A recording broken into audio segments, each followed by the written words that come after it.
Coucou tout le monde, c'est Aurélie, bonjour et bienvenue à chacun de vous. J'espère que vous allez tous vraiment super bien. Je suis ravie de vous retrouver aujourd'hui pour une nouvelle vidéo et aujourd'hui, on va voir l'utilisation de l'encre blanche. Qu'est-ce qu'on peut faire avec l'encre blanche, comment l'utiliser et je vais vous montrer 10 façons différentes. Alors ça vous tente? Alors asseyez-vous, détendez-vous, abonnez-vous et c'est parti! Alors déjà, je vais vous montrer les différents encreurs que j'ai moi chez moi à la maison. Juste pour info, franchement, vous pouvez tester ces techniques avec ce que vous avez vous chez vous. Et avec le temps, j'en ai donc accumulé 4. Et vous voyez que ce sont tous des encres à pigments. C'est marqué pigment ici, pigment là, pigment à chaque fois. D'accord? Donc voilà 4 marques différentes. Donc dans les techniques aujourd'hui, je vais les utiliser indifféremment.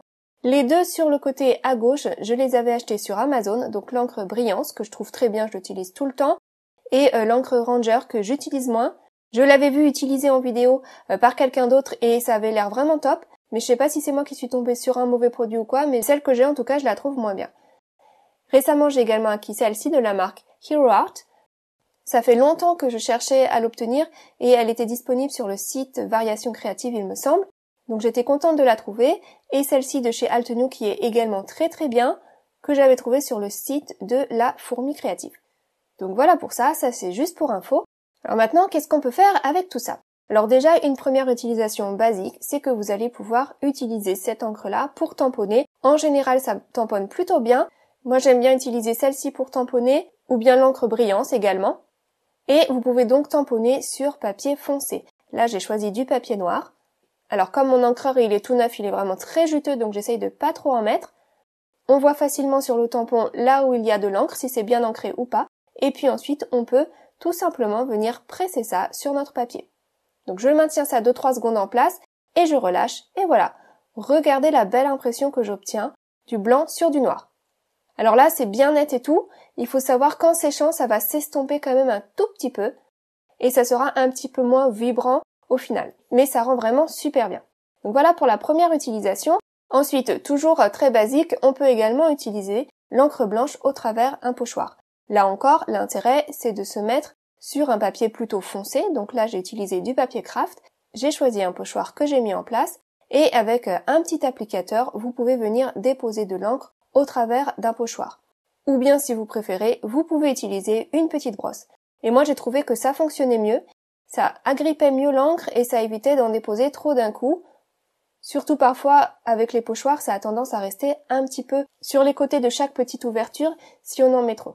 Donc avec la brosse, j'ai trouvé que l'application était plus douce. Puis ensuite, je peux simplement retirer mon pochoir et voilà, on a un joli résultat, ça ressort vraiment très très bien. Donc ça, c'est pour une utilisation basique. À partir de là, on peut aller un petit peu plus loin. Et il y a par exemple 2 choses que l'on peut faire et que je vais vous montrer. Donc la première chose que l'on peut faire, c'est utiliser donc cette base réalisée avec de l'encre blanche pour illuminer des couleurs que l'on veut ajouter par la suite.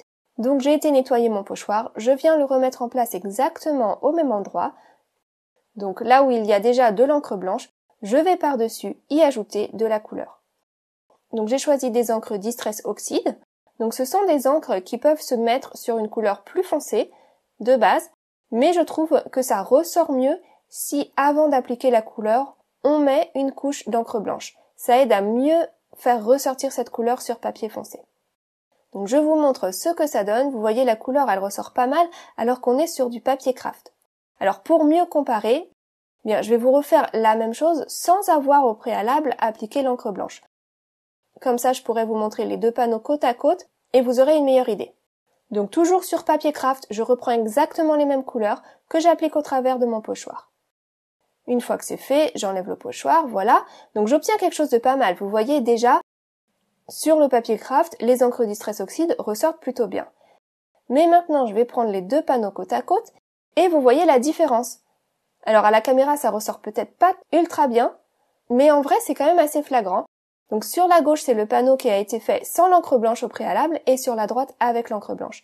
Et je sais pas ce que vous en pensez, mais moi je trouve qu'à droite, c'est quand même plus lumineux, ça ressort mieux. Donc ça prend une petite étape supplémentaire, mais ça vaut le coup, si on veut faire ce genre de projet sur papier foncé, de mettre une petite couche d'encre blanche avant de mettre sa couleur. Une autre chose que l'on peut faire une fois qu'on a une couche d'encre blanche appliquée sur notre pochoir, c'est réaliser un petit effet 3D. Donc j'ai refait un fond comme tout à l'heure, et là encore, je vais venir remettre mon pochoir en place, si j'arrive à trouver dans quel sens le remettre en place, voilà. Sauf que je ne le remets pas en place exactement au même endroit, je vais les décaler un tout petit peu. L'excentrer légèrement sur la gauche et vers le bas, et je vais ensuite le maintenir en place. Du coup, ce léger décalage, vous allez voir l'effet 3D que ça donne à la fin, je trouve que ça rend trop bien. Donc je fais exactement la même chose ensuite, je prends mes 2 couleurs d'encre Distress Oxide, je les applique un peu comme ça vient ci et là. Aujourd'hui je suis dans les verts, j'ai gardé cette thématique verte dans toute la vidéo. Et puis une fois que c'est fait, je peux donc enlever le pochoir et regarder ce que ça donne. On a vraiment un bel effet 3D et ce décalage-là, ça aide encore mieux le motif à ressortir. Ça le met bien en valeur, surtout aux endroits un petit peu foncés, je trouve que ça ressort encore mieux. Donc là, j'ai utilisé du vert sur du craft et ça fonctionne bien, mais on peut aussi s'amuser à jouer avec la couleur, à faire des choses ton sur ton. Là, par exemple, sur le papier craft, j'aurais pu donc mettre ma couche d'encre blanche et puis par-dessus, en décalant mon pochoir, pourquoi pas mettre de la couleur marron. Ça aurait fait vraiment un effet très sympa là aussi. Donc pour une meilleure comparaison, je vais vous mettre les 2 panneaux côte à côte. Donc à gauche celui où j'ai décalé, à droite la même chose avec donc une base d'encre blanche mais sans décaler.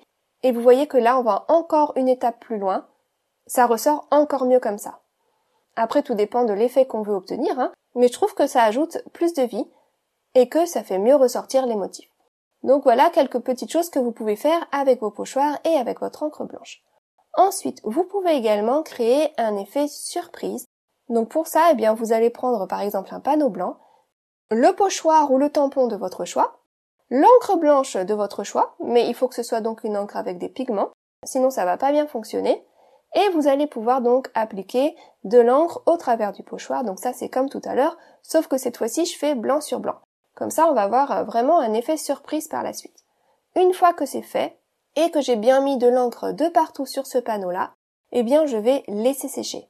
Parce que l'encre à pigment, ça prend quand même un certain temps à sécher, et si je vais trop vite, eh bien ça va baver. Donc il faut que j'attende que ce soit sec. Donc moi je vais attendre quelques minutes, mais vous, grâce à la magie du montage des vidéos, vous n'avez pas besoin d'attendre, et voilà, c'est sec.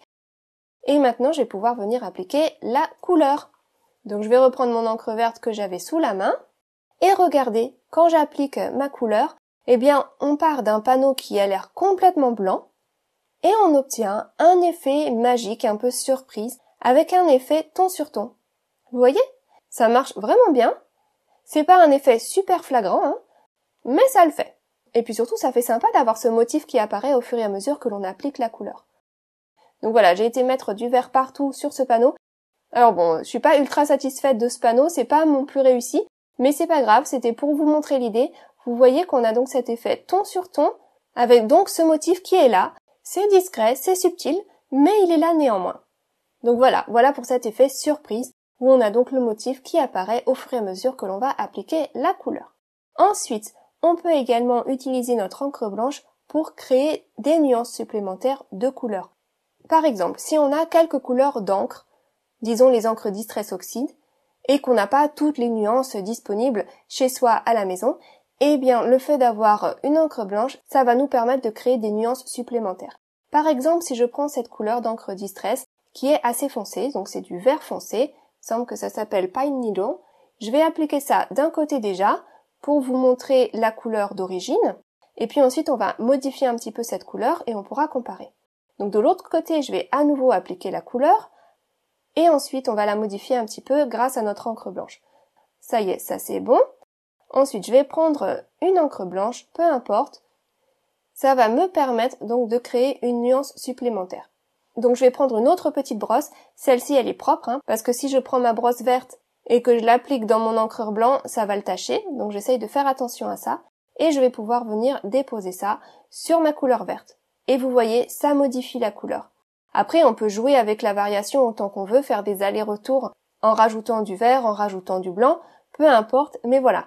Vous voyez là, par comparaison, on a donc 2 teintes qui sont différentes et ça nous ouvre donc la possibilité de créer voilà plus de couleurs avec les encres qu'on a déjà chez soi à la maison. Et on va pouvoir utiliser ça également pour s'aider, pour faire des dégradés vers le blanc plus facilement, puisque ça va me permettre de créer des couleurs plus clair, eh bien ça va m'aider aussi à adoucir un dégradé vers le blanc. Donc je vais faire ça tranquillement avec vous. Je vais déjà déposer de la couleur en allant du plus foncé vers le plus clair, vers le blanc. Donc ce que je fais, c'est que je prélève de la couleur et je vais la déposer là où c'est le plus sombre. Et ensuite, je descends sans rajouter de couleur. Je décharge ma brosse au fur et à mesure. Du coup, ça devient de plus en plus clair. Donc je vais faire ça 2-3 fois, en descendant toujours de plus en plus. Mais vous voyez qu'au niveau de la transition vers le blanc, c'est pas évident d'avoir un joli fondu bien doux. Donc l'astuce, c'est donc de prendre de l'encre blanche et de venir travailler la transition entre le blanc et le vert, là en l'occurrence, avec cette encre blanche. Et ça se fait vraiment tout seul. Et voilà. Ensuite, si on veut, on peut faire des allers-retours avec la brosse verte, la brosse blanche, jusqu'à ce qu'on obtienne le rendu que l'on souhaite. Là, je fais ça sans rajouter plus de couleur sur ma brosse. Et voilà, ça y est. Regardez la transition que j'ai obtenue, donc du vert foncé jusqu'au blanc, en utilisant une couleur assez foncée au départ et juste de l'encre blanche. J'ai pas eu besoin de couleur de transition au milieu, j'ai pas eu besoin de vert plus clair. Je suis partie du vert très foncé et j'ai pu arriver jusqu'au blanc sans difficulté. Donc voilà pour ça. Ensuite, on peut également utiliser l'encre blanche pour atténuer une zone et faire mieux ressortir un élément. Donc par exemple, si je prends ce papier à motif, tout fait, que j'avais acheté chez Action, c'était dans un de leurs blocs, il est quand même assez chargé. Si je veux tamponner quelque chose par-dessus, ça va pas forcément bien se voir.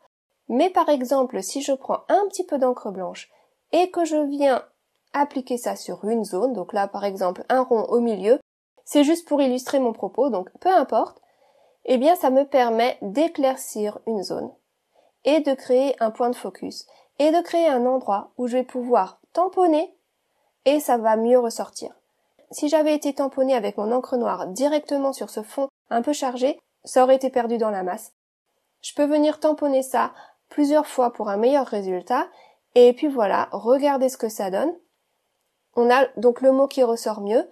Cette zone atténuée, ça a permis donc de créer un endroit où mon sentiment va mieux être mis en valeur. Voilà. Ensuite, on peut également utiliser de l'encre blanche sur un panneau qu'on aura embossé avec un classeur de gaufrage. Donc par exemple, moi j'ai été préparer ça hors écran, vous voyez, et je vais laisser mon panneau à l'intérieur de mon classeur de gaufrage. C'est vrai que d'habitude je le sors, mais le fait de le laisser à l'intérieur, ça va me permettre d'appliquer mon encre par-dessus sans écraser mon panneau. Alors de toute façon, j'y vais vraiment très légèrement. Je n'appuie pas du tout, c'est difficile de vous montrer ça à la caméra, je ne mets vraiment pas beaucoup de pression. J'effleure la surface et du coup partout où c'est en relief, ça va accrocher cette encre blanche et ça va vraiment mieux mettre ce relief en valeur. J'aime beaucoup faire ça avec les classeurs de gaufrage pour faire vraiment un fond vite fait mais très élégant. Vous voyez qu'en quelques instants, j'ai pu déposer de l'encre et réaliser un panneau plutôt sympa, juste avec un classeur de gaufrage et de l'encre blanche. Après, si vous voulez customiser ça encore plus, vous pouvez rajouter de l'encre dorée par-dessus ou de la poudre à embosser. Enfin, il y a plein de choses à faire. On en arrive déjà au numéro 10. Une autre idée pour utiliser votre encre blanche, et c'est de faire un fond bokeh. Un fond que j'aime beaucoup faire. Alors, je vous en ai présenté 10 des idées aujourd'hui. C'est pas exhaustif, je suis sûre qu'il y a plein d'autres choses que vous pouvez faire avec une encre blanche. D'ailleurs, si vous avez des idées, n'hésitez pas à me laisser un petit message dans les commentaires sous la vidéo. Et peut-être que je rassemblerai toutes vos idées pour faire dans une future vidéo. Donc là, ce que je fais, c'est que j'ai simplement pris un pochoir. C'est d'ailleurs un pochoir fait maison, simplement avec des ronds de différentes tailles, et je viens déposer de l'encre blanche. Et je viens créer des ronds blancs de tailles variées, un petit peu partout, un peu comme ça vient. Alors l'idée, si on peut, c'est de faire les ronds les plus grands peut-être un peu moins intenses en couleur et les plus petits plus foncés. Donc vous pouvez par exemple repasser 2 fois sur les plus petits pour avoir plus d'intensité en couleur, ou bien utiliser par exemple une petite brosse. C'est ce que j'ai fait par la suite parce que je trouvais que ça fonctionnait mieux et que j'avais une couleur blanche plus intense. Donc on peut mettre des ronds blancs un petit peu partout. Si on a envie aussi, on peut aussi jouer avec la couleur. Donc là par exemple mon fond il était un petit peu verdâtre. Donc j'ai repris mes encres vertes que j'avais encore sous la main et j'ai été rajouter des ronds verts de différentes tailles là encore, ci et là, pour un meilleur effet bokeh. J'aime beaucoup combiner ensemble les ronds d'une couleur avec les ronds blancs. Donc là aujourd'hui c'est le vert. Et voilà, j'essaye d'en mettre un petit peu partout. Je regarde à chaque fois ce que ça donne et j'y vais vraiment au feeling comme ça vient. Une fois que j'ai mis du vert, je voulais rajouter plus de blanc. Donc avant de passer au blanc, je nettoie bien mon pochoir pour enlever tout ce vert parce que j'ai pas envie de contaminer ma brosse et de contaminer mon encreur. Et cette fois-ci, j'ai pris une petite brosse et vous voyez, ça dépose mieux la couleur, je trouve. Ça donne un résultat plus lumineux. Donc du coup, j'ai fait ça pour les ronds plus petits, pour mieux les mettre en valeur. Et puis parfois, je rajoute de la couleur sur ma brosse. Parfois, j'utilise juste l'encre résiduelle pour avoir quelque chose d'un peu moins intense en couleur. Enfin bref, je m'amuse quoi, je me fais plaisir et regardez, voilà, ça y est, je pense que là, c'est pas mal, je peux m'arrêter là. Voilà un joli fond bokeh. Je trouve que ça fait un résultat vraiment très sympa, très élégant et finalement, ça prend pas tellement de temps à faire. Donc voilà. Voilà pour ma dernière idée aujourd'hui. Ben ça y est, j'en arrive déjà à la fin de la vidéo. J'ai pas fait de petite carte pour vous aujourd'hui, c'était juste 10 idées séparées comme ça.